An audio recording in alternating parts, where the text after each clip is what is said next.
Bonjour amis, je veux vous parler de la voiture Honda HR-V. Vous souvenez-vous du Honda HR-V? Ce modèle fut l'un des premiers à lancer la mode des petits crossovers.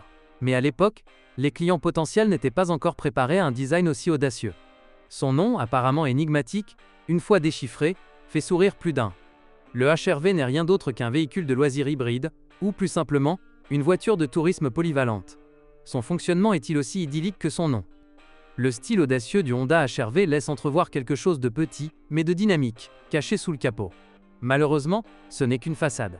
Ne vous attendez pas à ce que ce modèle soit dénué de puissance. Le moteur de base ne développe que 105 chevaux, ce qui rend le crossover extrêmement difficile à dépasser sur autoroute. La version de base abat le 0 à 100 km/h en un peu plus de 11 secondes, et à vitesse plus élevée, la situation empire. La consommation de carburant n'est pas non plus impressionnante, compte tenu de son gabarit. La version traction consommera un peu plus de 10,5 à 11 litres 100 km en ville, tandis que la version 4 roues motrices consommera environ 1 litre de plus. La situation n'est guère plus reluisante avec le moteur de 125 chevaux. Malgré le système de distribution à calage variable, il manque clairement de puissance à bas régime et manque de réactivité. Pour une conduite raisonnablement efficace, il faut constamment maintenir le moteur à haut régime, ce qui révèle une mauvaise insonorisation de l'habitacle et augmente la consommation de carburant. Le 0 à 100 km/h s'affiche au compteur en moins de 11 secondes. Dans ce cas, en conduite dynamique, la consommation peut atteindre 13 L/100 km. Le principal avantage de la version plus puissante réside avant tout dans la transmission intégrale de série. Les versions à moteur sont peut-être moins dynamiques, mais cela ne signifie pas qu'elles manquent d'atouts. Leur principal atout réside avant tout dans leur très grande fiabilité. Il suffit de changer régulièrement les liquides et les filtres pour que le moteur ne vous lâche jamais.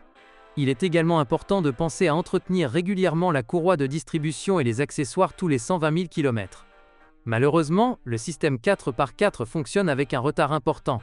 Il ne faut donc pas s'attendre à un plaisir de conduite exceptionnel, même en tout-terrain léger. Deux transmissions sont disponibles, une manuelle à 5 rapports et une transmission à variation continue, CVT. La suspension avant du Honda HR-V repose sur des jantes de force McPherson, tandis que l'arrière, selon la transmission, est équipé d'une poutre de torsion ou d'un système de bras de suspension indépendant. Ce modèle n'a pas été soumis à des crash tests. Cependant, le crossover n'est pas parfait et présente des défauts. Parmi les problèmes les plus graves, on peut citer les dommages à l'embrayage multidisque et à la transmission arrière, notamment en version 4x4. Le premier symptôme d'une transmission défectueuse est un essieu arrière bruyant. Ces défaillances sont principalement imputables à des utilisateurs imprudents qui abusent inutilement du Honda HR-V en tout-terrain. Les dommages aux composants de suspension en métal caoutchouc sont fréquents, mais ce problème touche la plupart des voitures circulant en Europe. Des dommages à la crémaillère de direction ont également été signalés, mais heureusement, ils ne touchent qu'un nombre limité de véhicules. Avant d'acheter un crossover japonais, il est conseillé de vérifier l'état de sa carrosserie. Les ailes, les bas de portière et les seuils de porte sont les endroits où les premières taches de corrosion peuvent apparaître. Des pannes électriques surviennent également de manière sporadique. Le verrouillage centralisé et le chauffage sont les problèmes les plus fréquents, et dans de nombreux cas, les ampoules d'éclairage du cockpit grillent assez rapidement. Les principaux défauts du modèle sont ses moteurs lents et gourmands en carburant.